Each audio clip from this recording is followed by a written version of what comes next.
अस्सलाम वालेकुम वरहमतुल्लाहि वबरकातुहू। उम्मीद है कि आप खैरियत से होंगे।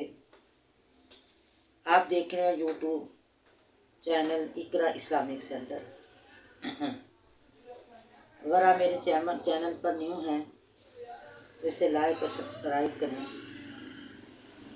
क्योंकि ये हर मोमिन बंदे का कोई भी हो कुरान के बारे में आपको कोई पैगाम दे रहा हो तो उसे आप ज़रूर लाइक करें और उसे शेयर भी करें।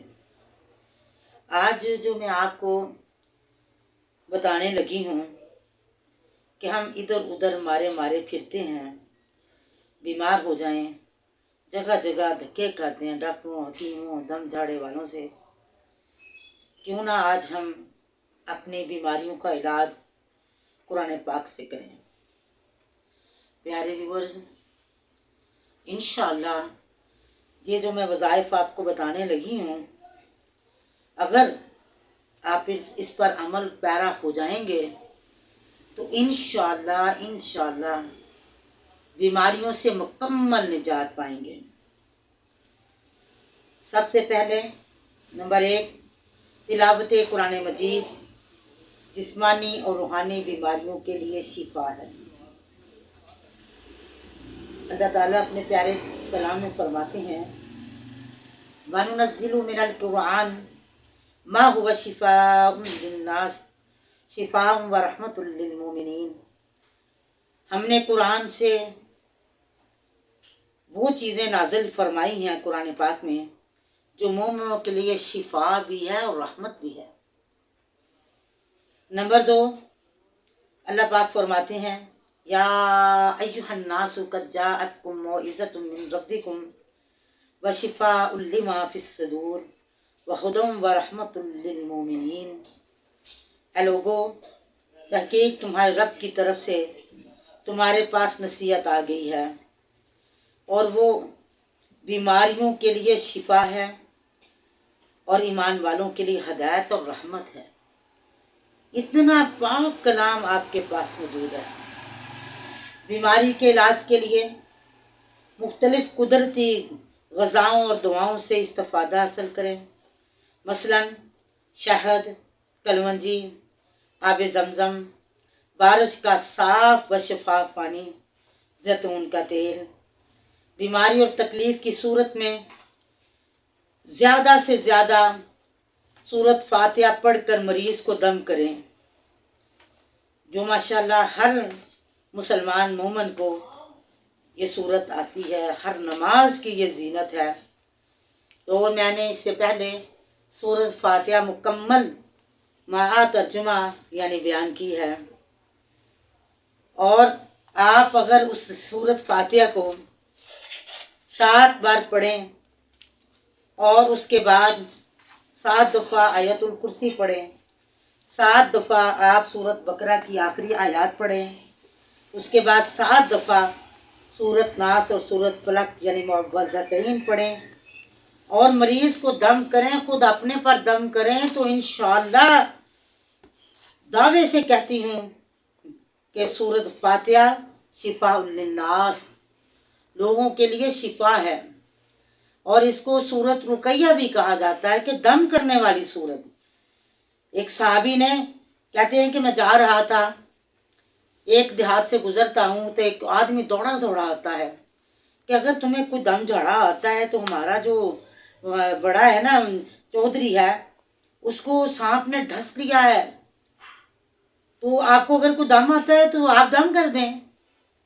वो कहने लगा कि मैंने सोचा मुझे तो कुछ नहीं आता, सिर्फ सूरत फातिहा ही आती है।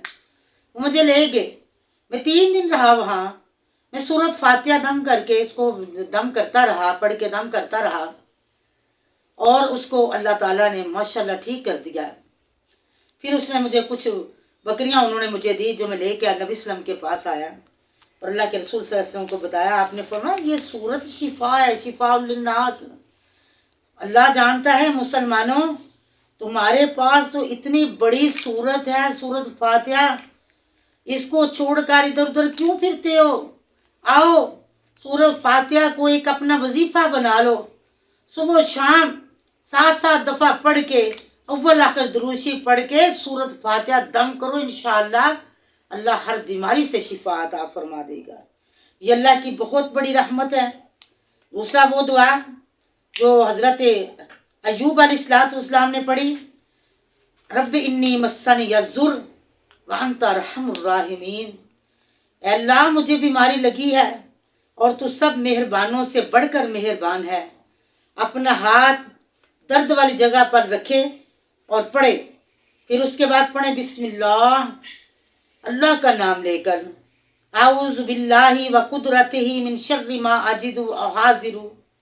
मैं अल्लाह और उसकी कुदरत की पनाह चाहता हूँ इस चीज़ के शर से जिसको मैं पाता हूँ और जिससे मैं डरता हूँ। मेरे अजीज़ों, इसके बाद असअलुल्लाहुल अज़ीम रब्बुल अर्शिल अज़ीम अन यशफिया का, अल्लाह से मैं अल्लाह की अज़मत से और अर्श अज़ीम के रब से सवाल करती हूँ वो तुझे शिफा दे। अपने लिए दुआ करते हुए अन यशफी का की बजाय यशफी नहीं पढ़े। मरीज़ पर दायां हाथ फेरते हुए ये पढ़े, खुद भी दाम कर सकते हैं, अज़हिबिल बास रब्बन नास वशफी अंत शाफी ला शिफा इल्ला शिफा का शिफा ला युगादिरु सकमा। ए लोगों, के रब तकलीफ को दूर कर दे और शिफा अता फरमा दे, वही शिफा देने वाला है, तेरी शिफा के अलावा कोई शिफा नहीं है। ऐसी शिफा जो बीमारी ना छोड़े। ये जो मैंने आपको यानी सूरत फातिहा और सूरत फातिहा के अलावा कुरान की और दुआएं और प्यारे पैगम्बर अलैहिस्सलातु वस्सलाम की ज़बान अक़दस से निकले हुए कुछ दुआएं आपको बताई हैं, ये पढ़ें, अपने पर भी दम करें, जो बीमार है घर में उसको भी दम करें। मैं इंशाअल्लाह अल्लाह से पूरी उम्मीद हूँ कि आप ज़रूर इस पर अमल करेंगे और इंशाअल्लाह बीमारियों को इन दुआओं की वजह से भगा देंगे। दुआएं बीमारियों को भगाने के लिए कुरान की आयत और प्यारे पैगम्बर का फरमान इस तरह होगा कि आप इंशाअल्लाह बिल्कुल ठीक और सही सलामत हो जाएंगे। कभी आजमा के देखो कि कुरान और प्यारे पैगम्बर का फरमान हमारी ज़िंदगियों में क्या चेंजिंग लाता है। अल्लाह से दुआ है कि अल्लाह हमें अमल पैरा होने की तौफीक अता फरमाए। उम्मीद है कि इंशाअल्लाह आप खैरियत से होंगे। प्यारे व्यूवर्स, अगर आप मेरे चैनल पर न्यू हैं तो ज़रूर इसे लाइक और सब्सक्राइब करें। अस्सलाम वालेकुम।